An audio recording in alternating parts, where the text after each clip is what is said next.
pouvoir de la parole dans la tradition juive. Le pouvoir de la parole est incontestable.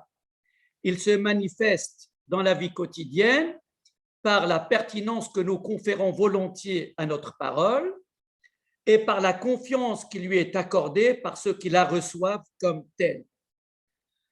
C'est aussi à la puissance des mots que la littérature doit son existence et son impact sur la société. En effet, c'est grâce à ses récits et à son esthétique que toutes les choses vues, entendues et ressenties prennent de l'épaisseur. À la science, la parole fournit des mots précis pour formuler ses lois, ses théorèmes, ses méthodes et ses résultats.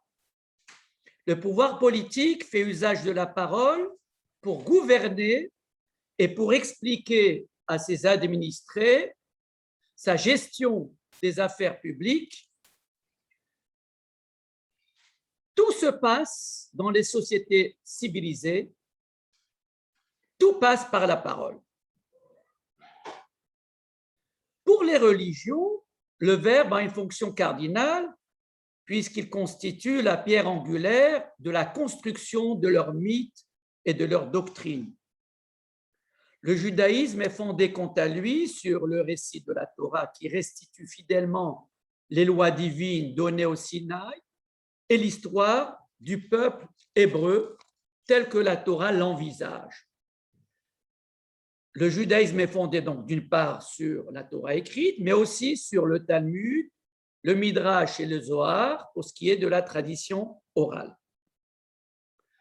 La construction littéraire de ces œuvres constitue la langue maternelle de la tradition juive.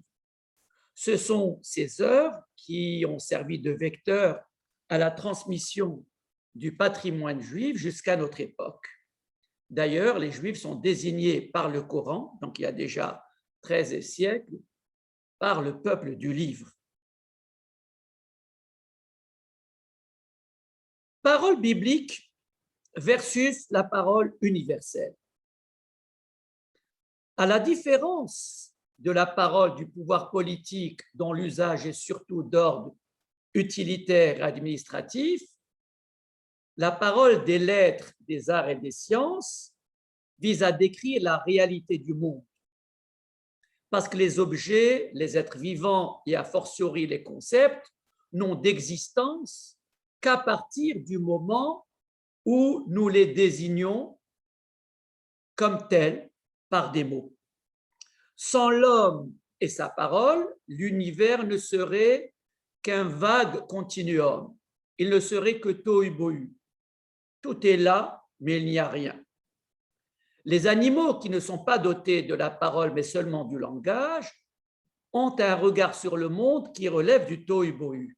C'est un monde non organisé, non structuré, sans limite et sans repère. Pour eux, le soleil et les étoiles ne sont que des taches sur une toile de fond correspondant à l'étendue du ciel.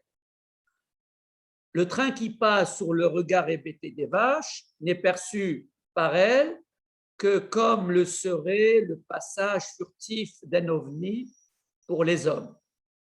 C'est la parole qui impose à l'homme par sa force et de manière intrinsèque ce qu'est le monde. C'est elle qui fait et qui défait le monde. C'est d'elle et de sa puissance que le régime nazi a abusé en désignant ce qu'il considérait ne plus appartenir à l'humanité de sous-races et de parasites afin de pouvoir les éliminer à l'échelle industrielle sans scrupule.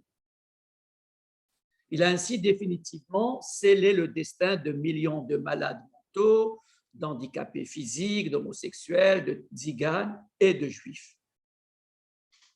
C'est aussi en ayant recours aux nuances du vocabulaire que, par exemple, le législateur français a décidé, dans le domaine de la bioéthique, d'autoriser l'IVG pour les mères porteuses d'embryons de moins de 10 semaines de gestation, en distinguant des degrés d'humanité différents selon la date de leur conception. À la naissance, le fœtus devient personne à part entière, alors qu'il n'était durant sa vie utérine que personne humaine potentielle, et qu'en deçà de 60 jours, il n'était qu'embryon. Pour le Talmud, l'embryon est considéré comme un amas hydrique durant les 40 premiers jours de son existence. Les Américains distinguent la vie préembryonnaire durant les 7 premiers jours de la vie embryonnaire, l'étape qui la suit. Ne pas nommer les choses, en l'occurrence, risquerait de laisser dans un total désarroi ceux qui attendent la parole de ceux qui détiennent le savoir scientifique et éthique pour déterminer le degré d'humanité de ces êtres humains au commencement de leur existence. Cette responsabilité éthique et juridique est attribuée en France au Conseil consultatif national d'éthique pour ce qui relève de l'éthique et au Conseil d'État pour ce qui relève de sa traduction juridique.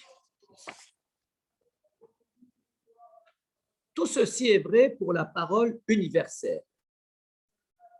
Pour ce qui est de la parole du point de vue du judaïsme, pour les Juifs, leur livre de référence du Verbe, c'est la Torah. C'est par la langue hébraïque que la Torah pense, exprime et formule sa conception du monde. Cette langue ancestrale, originelle pour le peuple juif, est désignée par la tradition par Lashon HaKodesh, ou la langue du saint. Parce que non seulement elle sait nommer les choses qui font partie du monde naturel, mais aussi parce qu'elle trouve les mots pour distinguer ce qui se trouve à l'interface entre le monde profane et la sphère du divin, c'est-à-dire le pur, le tahor en hébreu, l'impur, le tamé, le saint, le kadosh, les choses saintes, les kadashim, la sainteté, le concept de sainteté, le kodesh. La Torah est sainte parce qu'elle consigne le Verbe divin. Mais même le récit de la saga familiale des patriarches qui se trouve dans la Genèse et le parcours historique de leurs descendants hébreux qui est relaté dans les Nombres, même ces parties strictement historiques font partie intégrante de la Torah et sont empreints de la même sainteté que le Verbe divin pour deux raisons.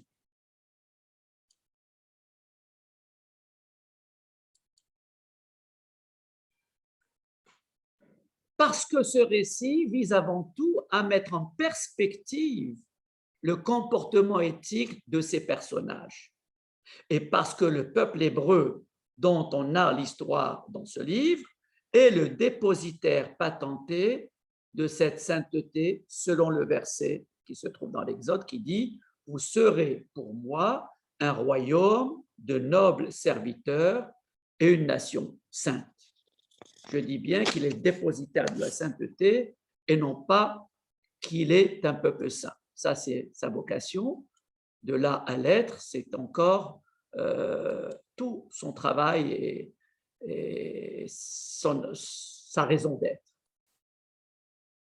Le mot Torah possède le triple sens de enseignement, lumière et loi, sens qui varie selon le contexte. Cet enseignement est fondé sur une méthodologie et des règles orales transmises au Sinaï qui tient compte d'un ensemble de données littéraires et rédactionnelles telles la polysémie des mots employés, la formulation du récit, sa syntaxe, ses redondances, ses dysorthographies, sa phraséologie, ses raccourcis ou ses longueurs, la disposition des mots les uns aux côtés des autres sans linéarité, leur concédant ainsi une certaine liberté par rapport aux mots voisins, l'absence de voyelles dans le Sefer Torah, laissant ainsi plusieurs possibilités de vocalisation de ces mots, de ces consonnes, la forme des lettres dessinées selon la calligraphie traditionnelle est aussi porteuse d'enseignement, la valeur numérique de ces mots, puisque à chaque lettre, correspond une valeur numérique. Les expressions qu'il pourrait former si on les utilisait comme acronyme, quelquefois l'interprétation a recours à cette méthode. La cantillation, qu'on appelle en hébreu l'étéamim, également donne une certaine lecture de ce texte, etc. Le Talmud s'attache souvent aux mots et à tout ce qui constitue la formulation du récit de la Torah pour en tirer des enseignements fondamentaux. Parce que, comme le dit Victor Hugo, la forme, c'est le fond qui remonte à la surface. Et la forme de la Torah est exploitée pour son interprétation. Voici donc la parole universelle versus la parole biblique. Quel est le pouvoir des mots dans la Torah? La parole biblique a marqué de son empreinte 4 étapes fondamentales de l'évolution du monde civilisé. C'est par le Verbe, nous dit la Torah, que Dieu a créé l'univers. Ce sont les 10 paroles de la création. C'est par le Verbe que Dieu a promulgué les valeurs fondatrices de la civilisation hébraïque. Ce sont les 10 paroles du Décalogue. C'est par le Verbe que Dieu a scellé une alliance avec le peuple hébreu au Sinaï et qu'il l'a érigé en peuple de prédilection. C'est exactement cette expression qu'on trouve dans la Torah, Am Segula, une expression souvent traduite par la notion de l'élection du peuple juif, ce qui n'est pas tout à fait pareil. Et c'est encore sur la foi de la seule parole biblique que le pays de Canaan a été attribué par Dieu à Abraham, puis à Isaac et à Jacob, attribution qui a conféré le nom de terre promise à ce pays, parce qu'elle a été longtemps promise, mais son accès a été souvent compromis jusqu'au jour d'aujourd'hui. Pour la tradition juive, cette expression, la terre promise, signifie que ce lieu géographique qui a été le berceau de l'idolâtrie et des mœurs les plus abominables à l'époque des Cananéens a pour vocation d'être le lieu le plus saint dans lequel doit être expérimentée à l'échelle d'un peuple l'aventure spirituelle, morale et sociale que les patriarches avaient vécue à l'échelle familiale à leur époque. La vie en ce pays ne doit être tributaire que des seuls critères éthiques, échappant ainsi au déterminisme naturel, comme la Torah le déclare dans un verset du Deutéronome qui dit textuellement « Le pays que vous allez posséder est un pays de montagnes et de vallées qui boit les eaux de la pluie du ciel. » La pluie du ciel, le ciel étant le lieu dans lequel réside Dieu. Et le verset de poursuivre, c'est un pays dont l'Éternel, ton Dieu, prend soin et sur lesquels l'Éternel, ton Dieu, a continuellement, en permanence, les yeux rivés du commencement de l'année jusqu'à la fin de l'année. Autrement dit, la civilisation juive a été déterminée uniquement par la parole. Il en est de même pour l'élévation du peuple hébreu au rang du fils aîné de l'humanité, comme il est dit dans l'Exode chapitre 4, « Béni Bechor Israël, mon fils aîné Israël », et également, c'est par le Verbe que Israël Dieu lui a attribué la terre promise. Donc, je répète ces 4 étapes. La création du monde, la promulgation des 10 paroles décalogue, l'élévation d'Israël au rang de peuple de prédilection et l'attribution du pays Canaan en tant que terre promise à Israël. La Torah relève et marque certains événements de son empreinte alors qu'elle mentionne à peine d'autres en fonction de l'importance éthique qu'elle leur accorde. C'est ainsi qu'après le récit de la création, donc dans le chapitre 1 de la Genèse, la Torah fait état de la sainteté, de la bénédiction relative au Shabbat, puis elle rapporte l'interdit du fruit défendu adressé par Dieu à Adam et la nomination des animaux par Adam au chapitre 2. Viennent ensuite la scène de la transgression du fruit défendu au chapitre 3 et le fratricide d'Abel par Caïn au chapitre 4. L'arbre généalogique des 8 générations suivantes est dressé sans autre commentaire dans la Torah. C'est le chapitre 5.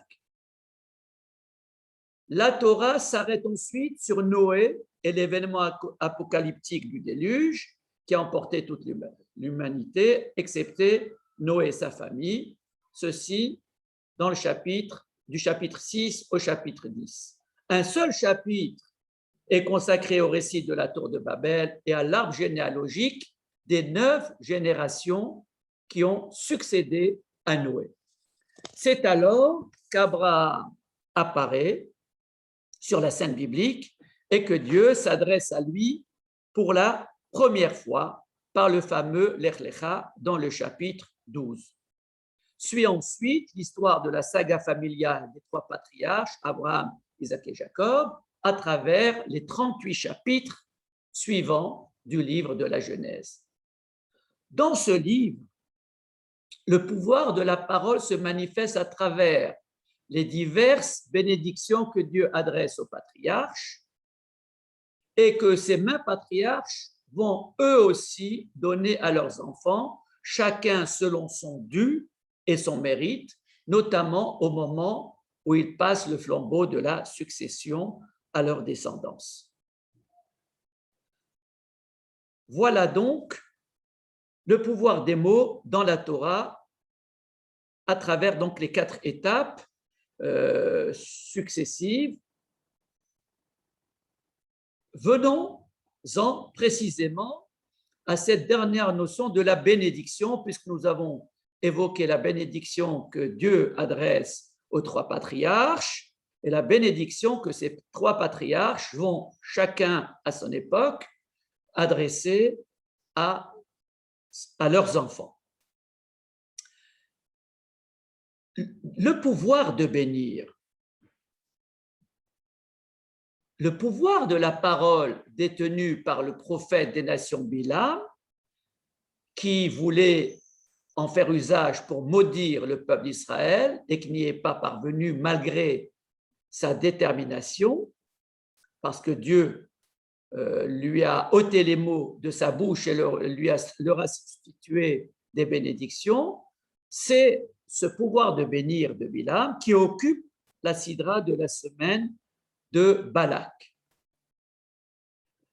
Ces bénédictions occupent une bonne place dans la sidra de Balak et il est curieux que ces bénédictions interviennent juste après l'épisode des eaux de la discorde, Memeriva en hébreu, l'épisode qui est relaté dans la sidra Chukat, épisode dans lequel il y a une pénurie d'eau dans le désert.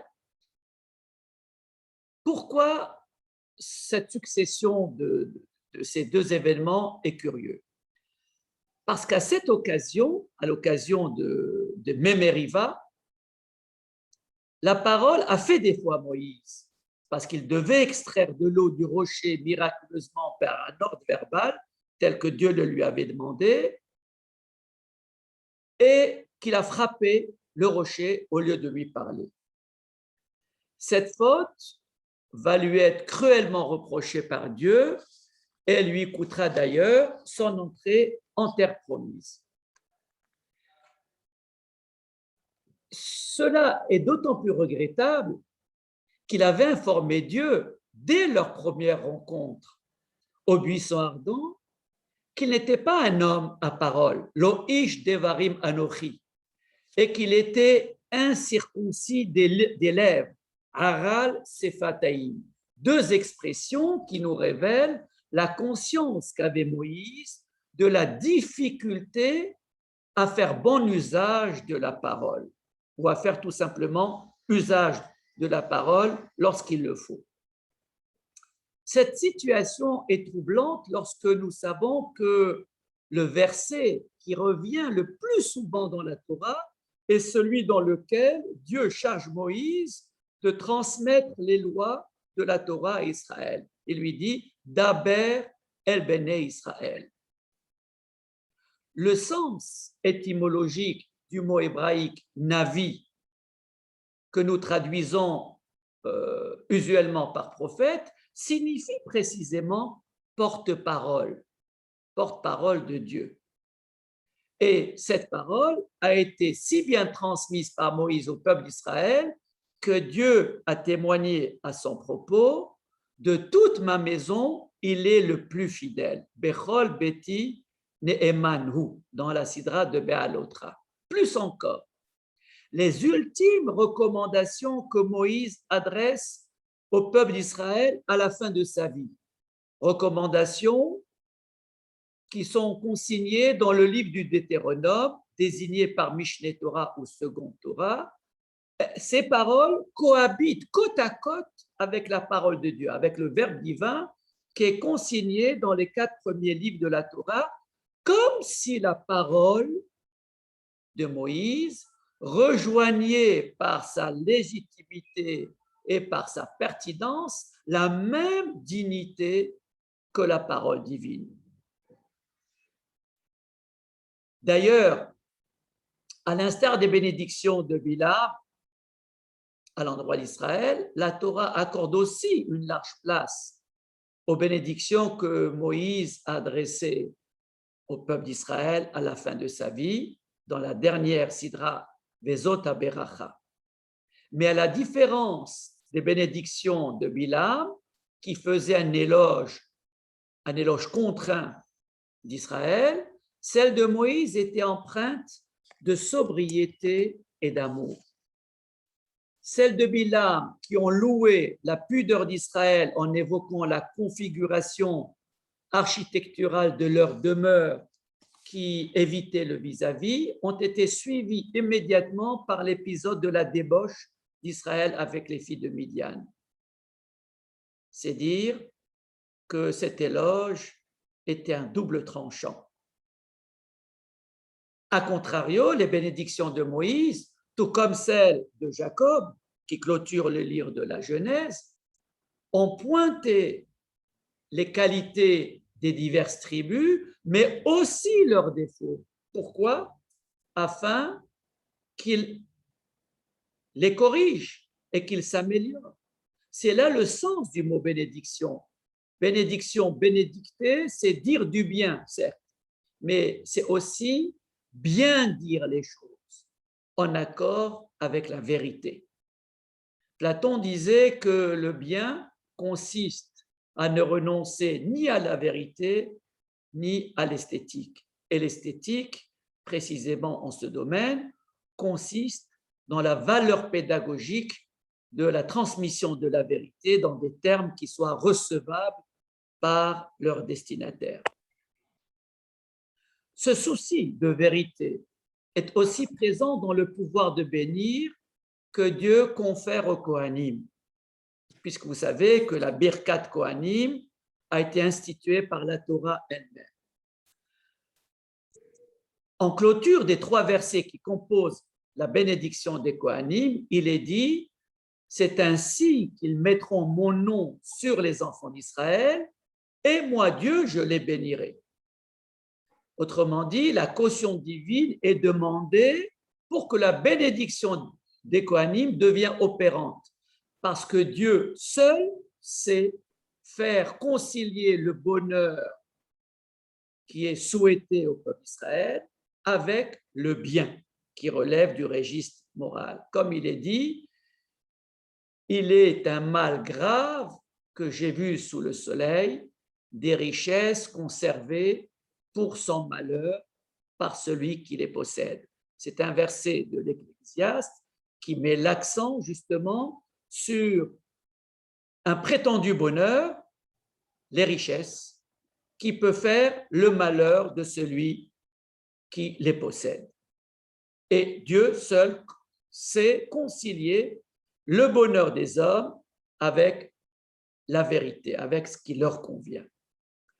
Voilà donc le pouvoir de bénir, comment il se décline dans la tradition juive. Donc, dans cette bénédiction de Bilam versus celle du patriarche Jacob et de notre maître Moïse.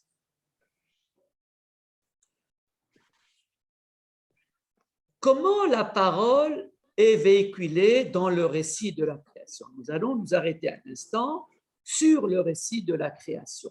J'ai évoqué tout à l'heure les 10 paroles. Dans ce récit, j'ai choisi 2 mots-clés pour illustrer le pouvoir qu'exerce la parole dans la création. Et ces 2 mots sont Vayomer, il a dit, et la notion du Shabbat, l'institution du Shabbat. Le premier fait remarquable dans le récit de la création, c'est que c'est du verbe que Dieu fait usage à 10 reprises pour créer l'univers et pour l'organiser à partir de la soupe primordiale qui est désignée dans le texte biblique par le Tohu Bohu. Le second fait remarquable dans ce récit, c'est la conclusion de ce récit du chapitre 1 de la Genèse qui célèbre le 7e jour par les termes de bénédiction et de sanctification. Ce langage, donc de sainteté et de bénédiction, tranche avec le récit purement descriptif, neutre et aseptisé du premier chapitre qui le précède, puisqu'il y introduit pour la première fois une note spirituelle, alors que ce qui précédait dans le chapitre 1 est vraiment presque un récit d'un physicien. De même, on est frappé par la vocation assignée à Adam dans le premier chapitre, vocation qui ne consiste à rien d'autre que celle d'exploiter la terre et les animaux mis à sa disposition. Alors que dans le chapitre suivant, la vocation d'Adam est complétée par l'entretien du jardin d'Éden qui lui incombe, et cette activité consiste, selon le Talmud, dans l'observance des lois noachiques qui confèrent une assise morale et sociale à l'humanité. Le verbe, dans le récit de la création, est une parole créatrice. Dire que l'univers a été créé par la parole, c'est affirmer le pouvoir de la parole sur la matière, c'est-à-dire celui de la culture sur la nature. La parole a précédé la création sur le plan chronologique, mais elle le dépasse également dans le sens de la primauté. La formation d'Adam a aussi obéi à ce même procédé, parce que si selon la paléontologie, les êtres évolués ne sont apparus sur Terre que progressivement et bien après les êtres primitifs, et donc la nature a précédé la culture, l'histoire humaine retracée par la Torah s'ancre d'abord dans le paradigme d'un homme, Adam, qui est un être parlant et ayant la capacité de dialoguer avec Dieu. Béni Lévi avait raconté que lorsqu'il a fait part du récit de la création biblique dans ces termes, c'est-à-dire que la culture a précédé la nature parce que les diverses créatures résultaient de l'association des lettres qui forment leur nom, selon le Midrash. Lorsque Béni Lévi a relaté le récit de la création selon le Midrash à Jean-Paul Sartre, ce dernier a été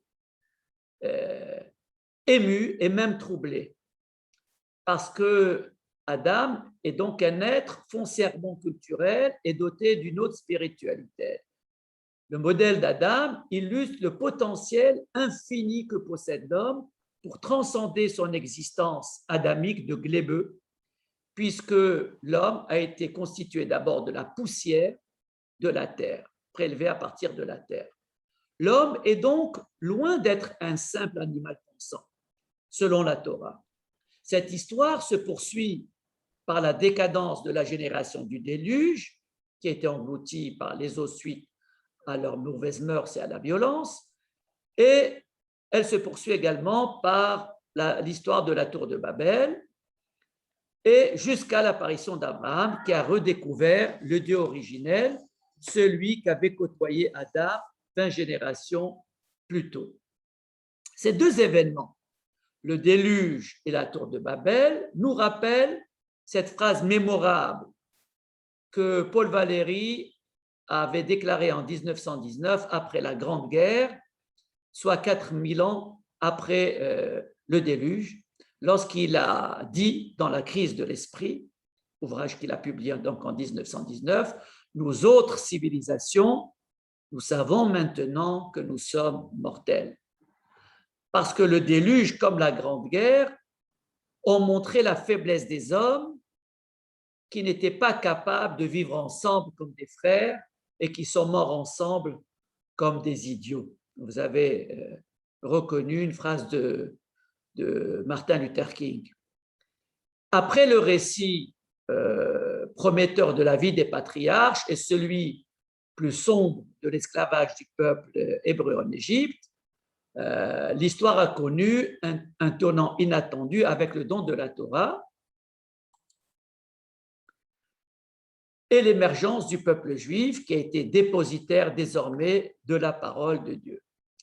Les 10 paroles du Décalogue sont venues en quelque sorte conférer un sens aux 10 premières paroles de la création, conformément au verset d'Isaïe qui dit « Si mon alliance relative au jour et à la nuit ne demeure pas, je n'aurai pas établi les ordonnances des cieux et de la terre. » Ce verset est interprété ainsi par le Talmud. Ces ordonnances des cieux et de la terre sont les lois immuables de l'univers. Et l'alliance mentionnée dans ce verset est celle conclue sur la base de l'observance des préceptes de la Torah qui sont à méditer nuit et jour. C'est pourquoi le verset parle d'une alliance relative au jour et à la nuit. Donc, les premières ont imprimé leur marque sur la nature. Ce sont les 10 premières paroles de la création, alors que les secondes, les 10 paroles du Décalogue, devaient ancrer les hommes dans une civilisation fondée sur les valeurs éthiques de bienveillance et de justice. À partir du don de la Torah, la grandeur et la décadence des sociétés se mesureront au respect qu'elles accorderont à la valeur de la parole en tant que vecteur culturel et moral. Mais dire que la culture a primé sur la nature, c'est aussi affirmer que l'univers n'est que le paysage naturel propice à l'inspiration des philosophes, des poètes, des artistes, des psychanalystes, des religieux et de tous ceux qui savent scruter la nature et son harmonie, l'homme et les profondeurs de son âme.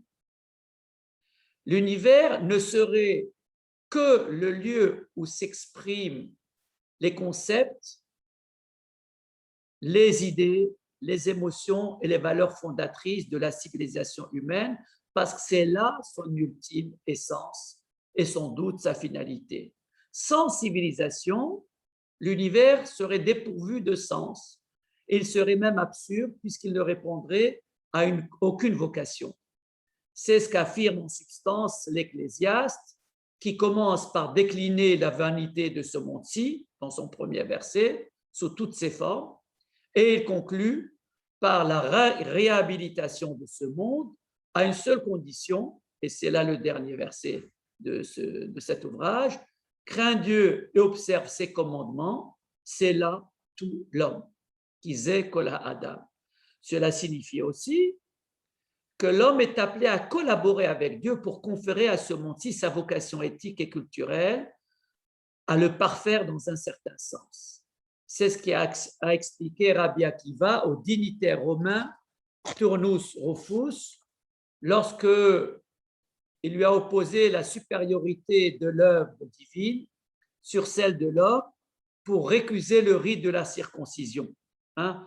Turnus Rufus est venu avec une question piège chez Rabbi Akiva en l'interrogeant sur laquelle des deux œuvres, l'œuvre de Dieu ou l'œuvre de l'homme, est supérieure.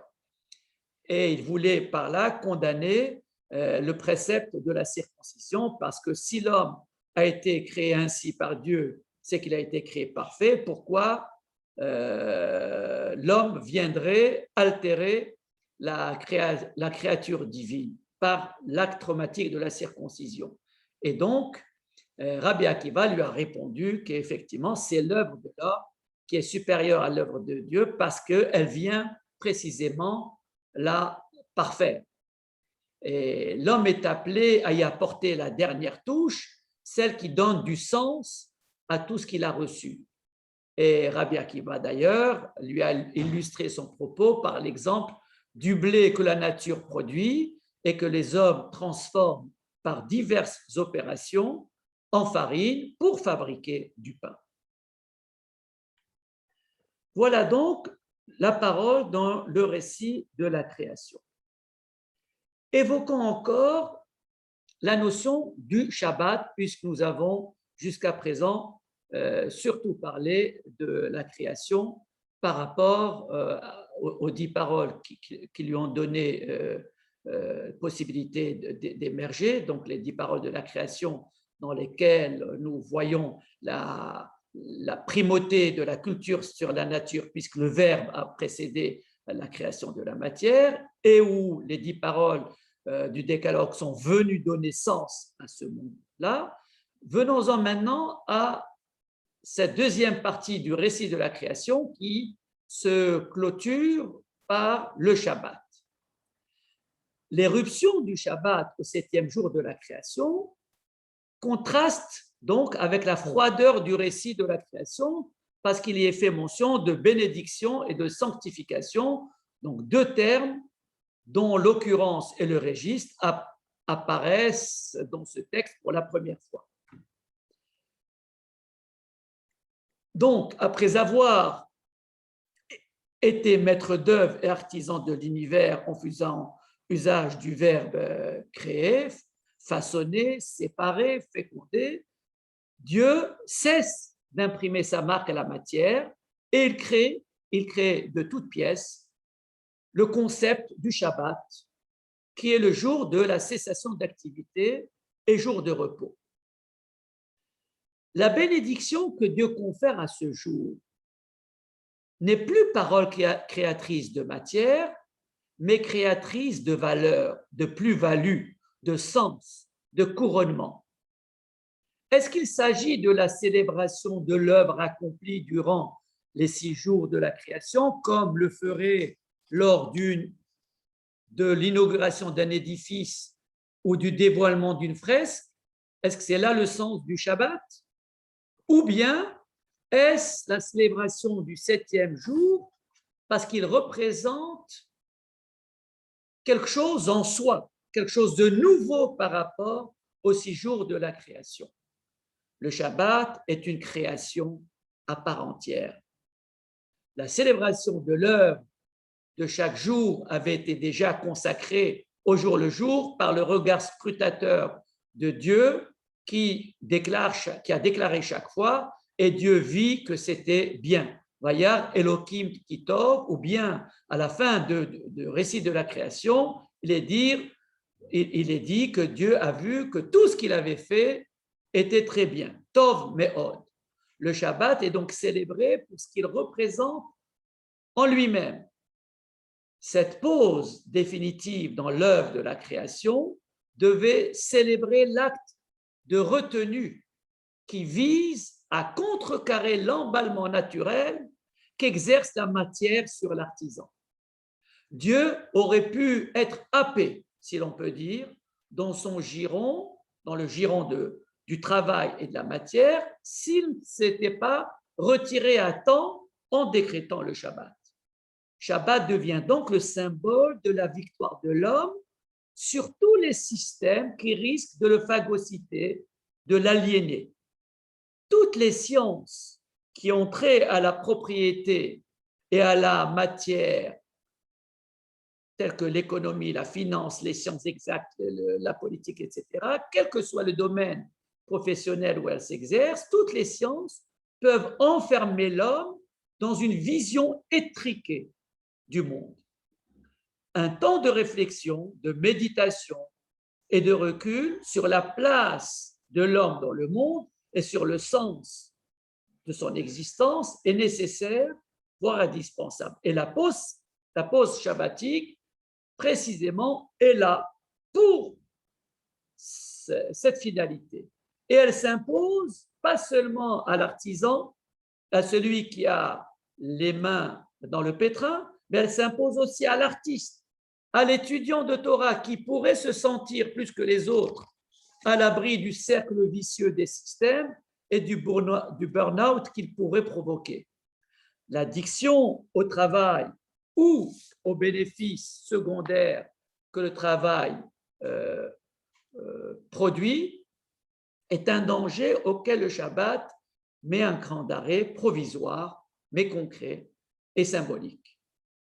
Ce temps de pause constitue une bénédiction pour l'homme et une sanctification de son existence parce qu'il lui permet de rester maître dans sa propre demeure et souverain par rapport à son engagement dans le monde de l'action et non le simple maillon d'un système.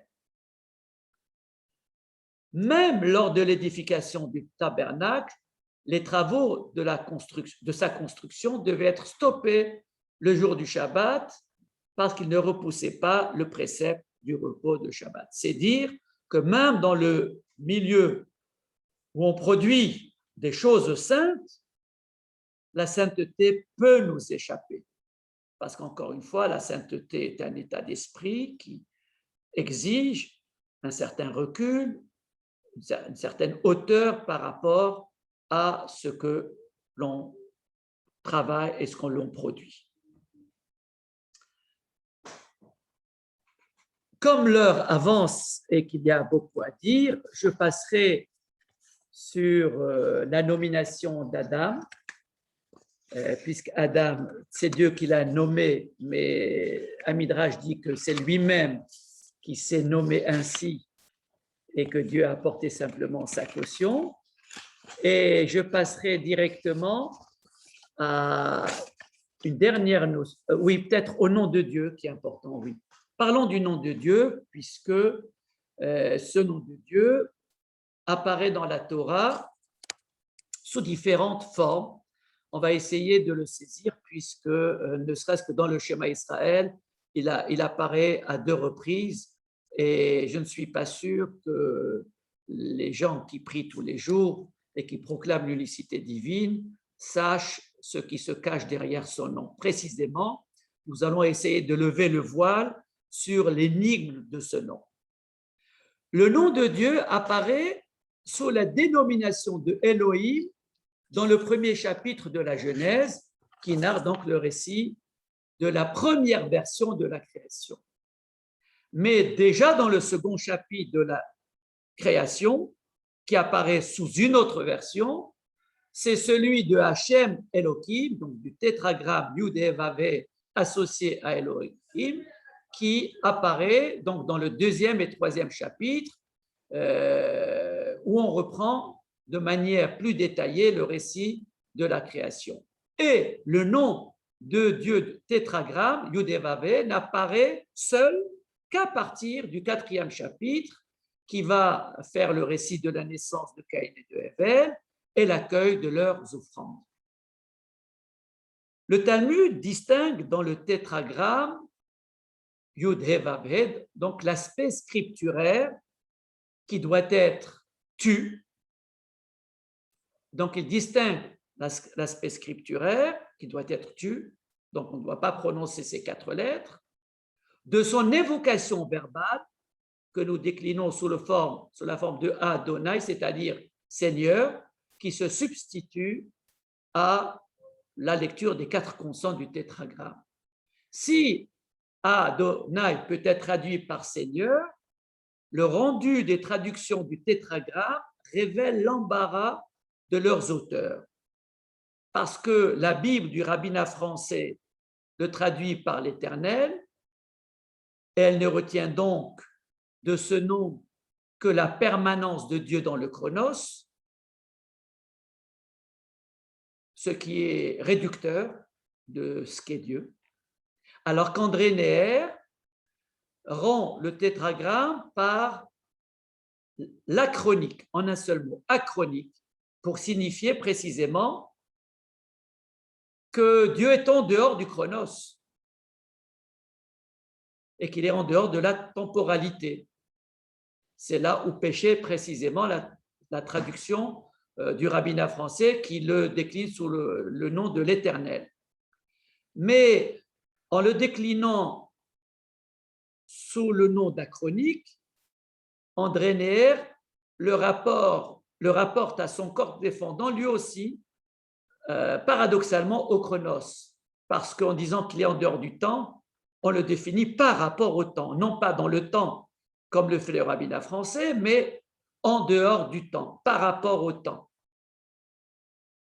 André Chouraki, qui a traduit donc la Bible, le Coran et l'Évangile,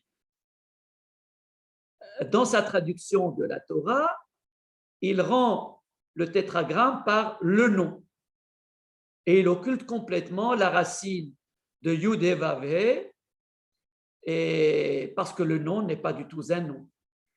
Mais c'est vrai que dans le langage parlé, quand on veut évoquer Dieu en hébreu, on dit souvent Hachem, le nom, sachant que ce nom ne peut pas être prononcé.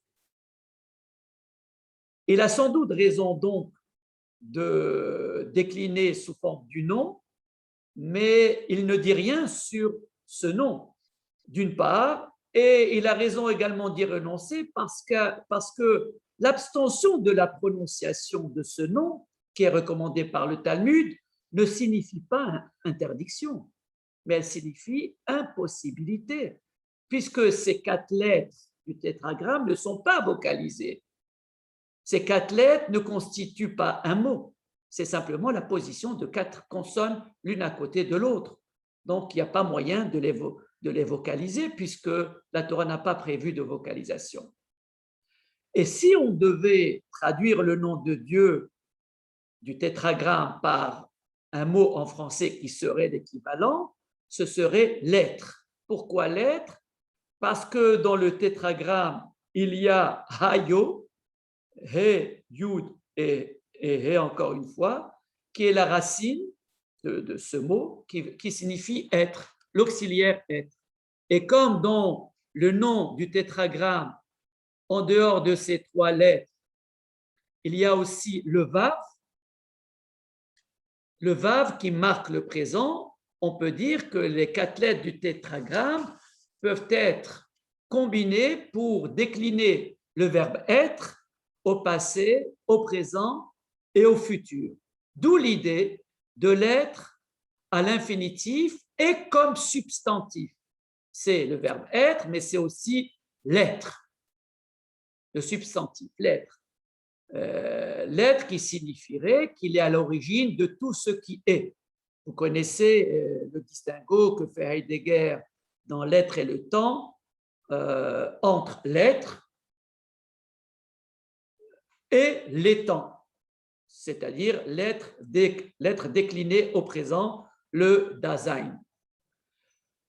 Le Talmud, parce qu'il est embarrassé par le rendu du nom de Dieu, il invente un nouveau nom et il parle de Hakadosh Baruch Hu, ou bien dans le Zohar, Kucha Berichu, ce qui revient au même, et que nous traduisons par le Saint béni soit-il. Association du mot Kadosh, Kadosh que nous retrouvons dans le livre d'Isaïe, quand il dit Kadosh, Kadosh, Kadosh, Hashem Tsevaot, que Dieu est saint, et il est adjoint à Baruch.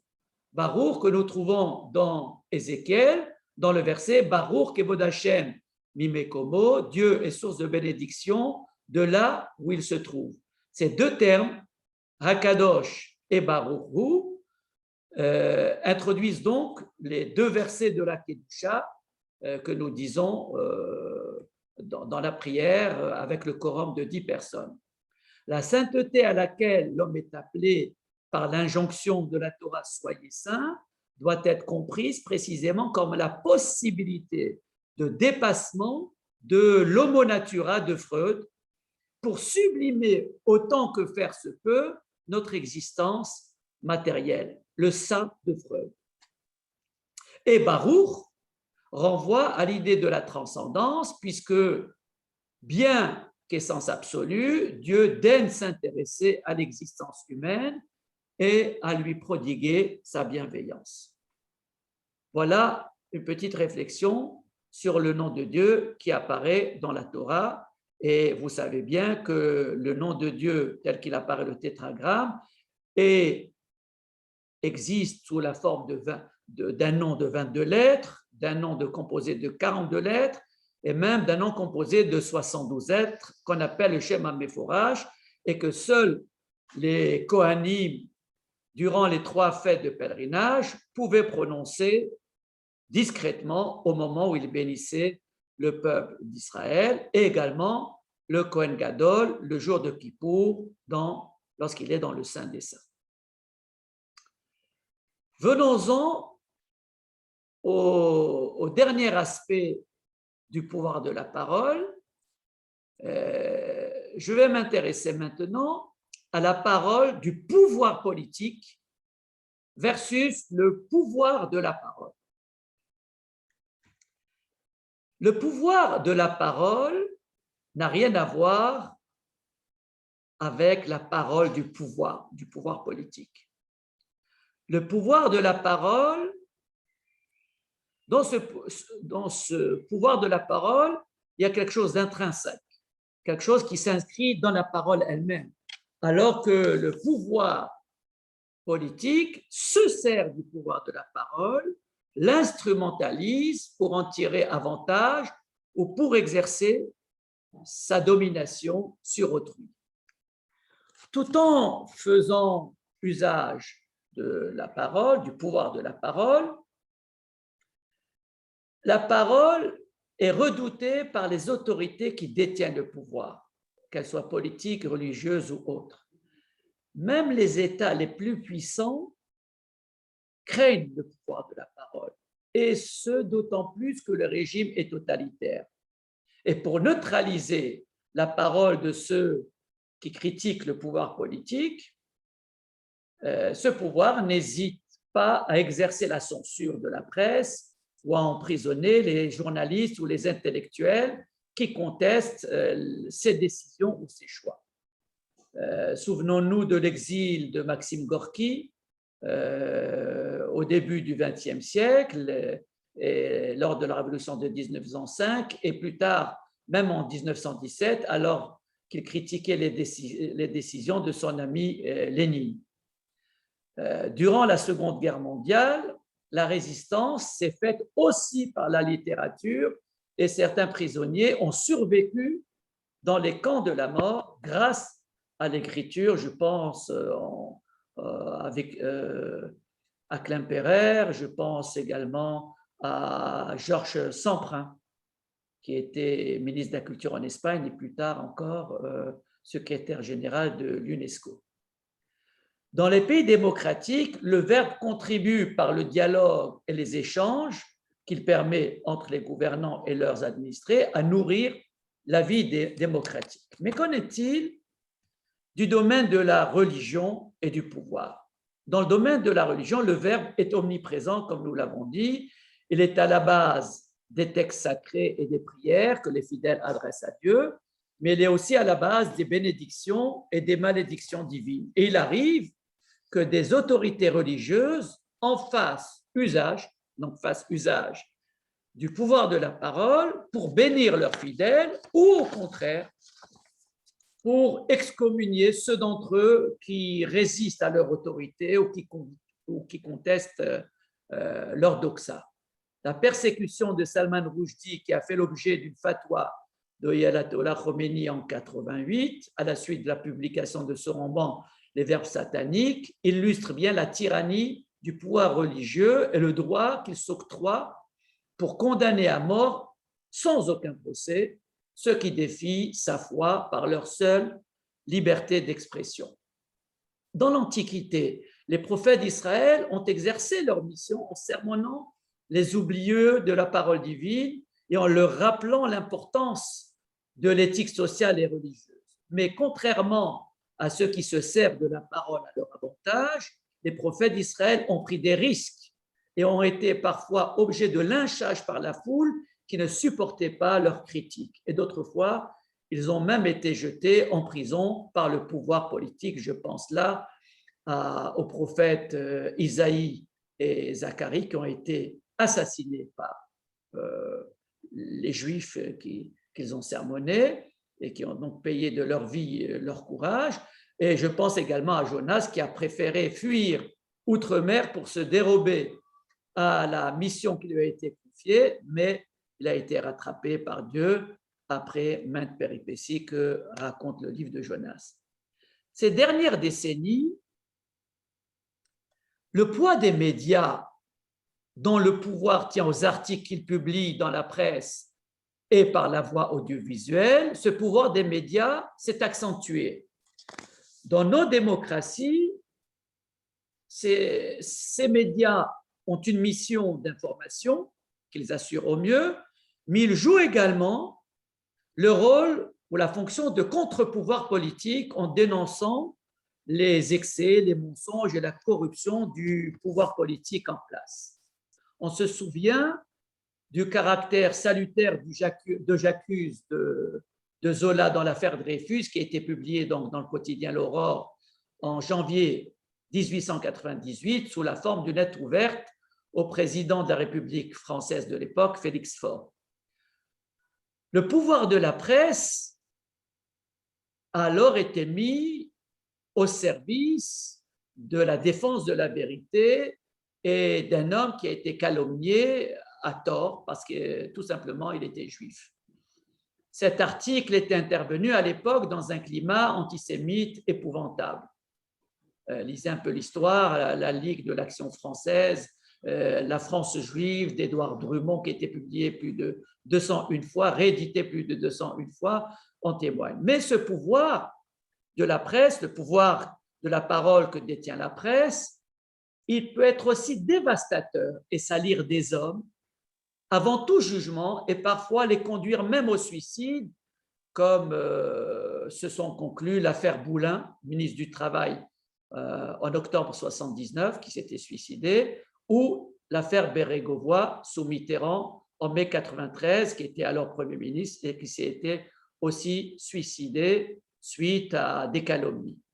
En tout cas, c'est à cause des campagnes de presse qui, d'ailleurs, dans l'affaire Boulin, avait commencé par le journal d'extrême droite Minute, c'est par les campagnes de presse que ces hommes ont connu une fin tragique avant tout procès. C'est dire que le pouvoir de la parole peut être une bénédiction, comme dans le cas du J'accuse de Zola, mais ça peut être aussi une malédiction.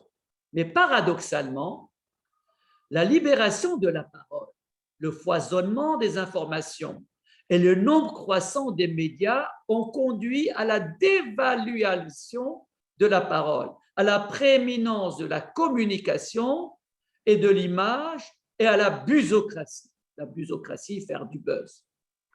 La perversion de la parole, les métonymies et la sceptisation des discours sont devenues de plus en plus fréquentes, en marketing comme en politique, et même dans le langage populaire. Une métonymie dans le langage parlé ordinaire peut être innocente, mais elle ne l'est plus lorsqu'elle vise, consciemment ou non, à occulter la vérité. C'est ainsi que maintes fois, on a évoqué l'antisémitisme au lieu de parler d'antijudaïsme ou d'antisionisme.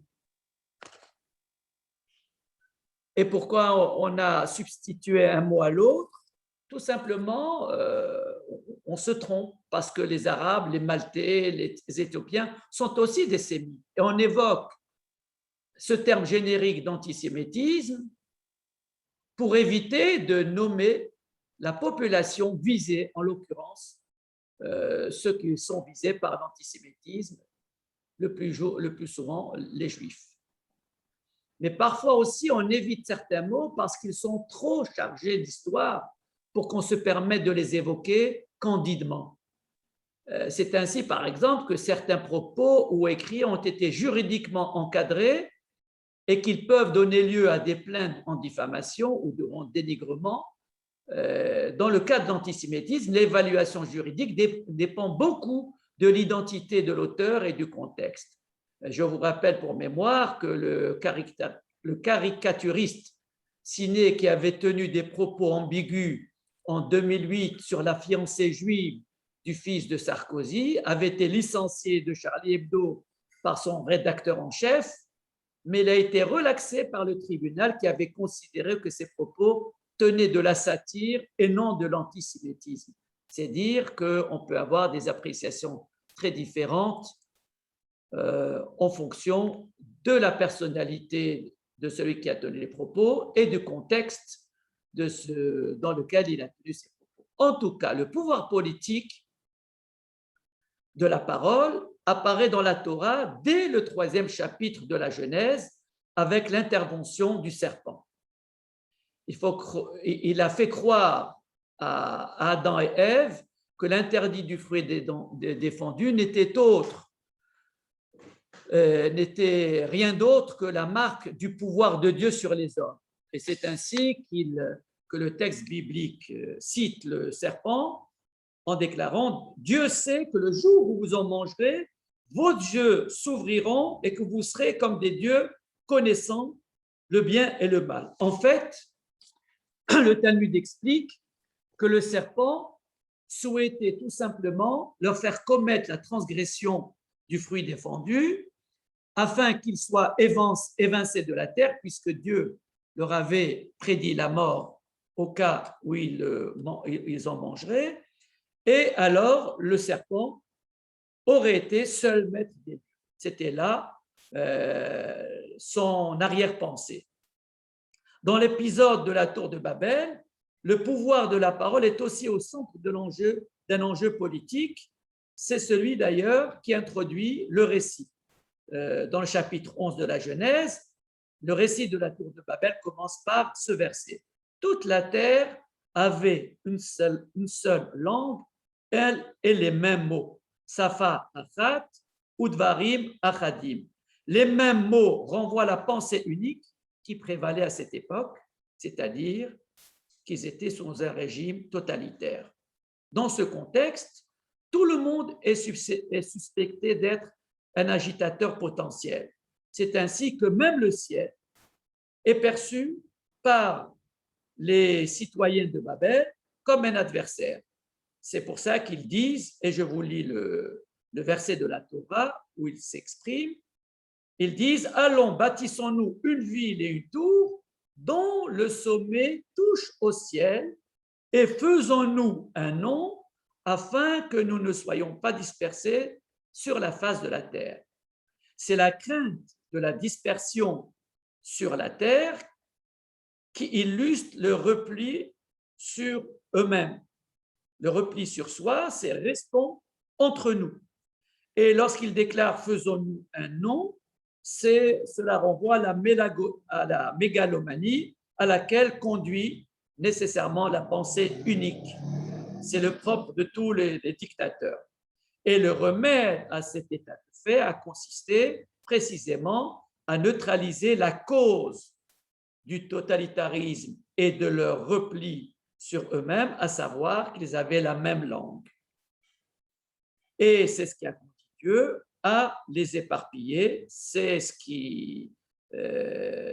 que Dieu dit textuellement. Allons, descendons et confondons leur langage afin qu'ils n'entendent plus la même langue les uns et les autres. Et c'est cette dispersion qui a été salutaire et qui a mis fin au totalitarisme politique et à la pensée unique de cette génération. Et précisément, la diaspora juive en dehors d'Israël, suite à la destruction du Second Temple, précisément, elle a été féconde les Juifs, bien que pourchassés, bien que maltraités dans leur pays d'accueil, ils ont pu non seulement s'enrichir des traditions de leur pays, mais surtout enrichir leur pays d'accueil de leurs traditions et de leur ingéniosité et de l'apport culturel et économique dont ils étaient souvent les vecteurs.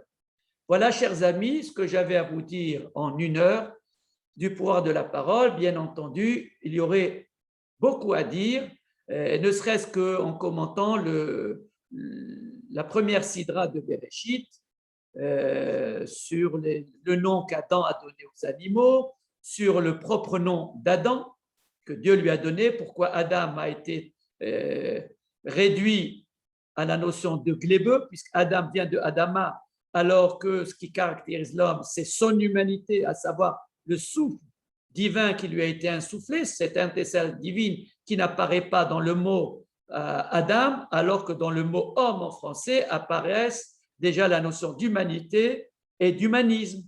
Voilà, il y a tout un midrash là-dessus. Bien entendu, je n'ai pas parlé non plus de la vertu thérapeutique de la parole, dont se servent les psychiatres, les psychanalystes, les psychothérapeutes au quotidien, et également le pouvoir de la littérature en tant que telle, puisque vous savez que tous les grands hommes écrivent leurs mémoires, et dans ces mémoires, on trouve souvent des secrets de famille ou des secrets politiques qui sont dévoilés, et que ces hommes ou ces femmes tiennent à publier parce que précisément ils ont une vertu thérapeutique par rapport à eux-mêmes. Ils ont besoin d'évacuer, de se défaire de la charge, de la tension que suppose un secret gardé pour soi-même, par soi-même.